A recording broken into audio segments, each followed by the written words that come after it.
German Shepherd yun. Hindi siya pwedeng lahi. Ayun na alam, ay ibang crossbreed. Eh di ano, di ba te, pwede siguro? Mabalbon din po yung ganyan. Pero mas mabalbon kasi PB3. Nainitan niya. Nakanainitan po yan. Ay, ba't nilabas mo yung titi mo? Ha? Nilabas yung titi. Ay, takot sa'yo, Kuya Nick. Ay, wala. Kakita na di. O, tema kakita. Ang nakakatuwa, yung mukha niya. Parang layon.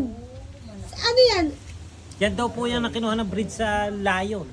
Hay! Kinuha, kaya Anong- medyo ano- siya, ano- pero yung medyo parang matapang siya. Eh, ba't ang bait naman niya? Opo, pagka yung hindi siya sanay sa tao, yung nakatali, matapang. Buti pinawalan mo. Pinawalan ko, nakawapala siya. Eh, ano pangalan na? Ganan? Anong pangalan na? Ano tawag dito sa pangalan? Ano imported? Ano po yan? Ano pangalan ng aso na yan? Graduating na yung anak mo, di po ba? Di pa. Dati Isang di year ka pa. kilala dati. Upo mo. Di pa, mabait po yan. Yan, bait siya.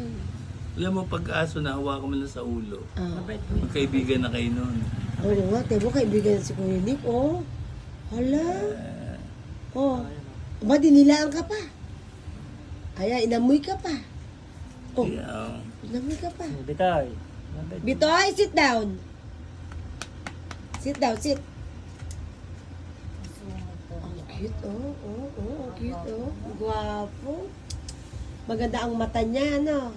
Ang magdila. Dila, Ha? kulay may dila. Ay, dami dila mo. Oh, dila. Dila. Ano yung dila niya, iba kulay. Ay, purple, parang itim. Pitin na. Itim. Dila niya iba. Oh. Ay, oo nga. Eh, bakit daw? Pagka daw po yun puro. Yung puro ba, yun ang dila dahil niya. dito ang daan ng bypass. Ayan, si Bito yan. Ay, Imported. Baka na po parang meron tayo. kayong may yung pong boss kong isa binebenta.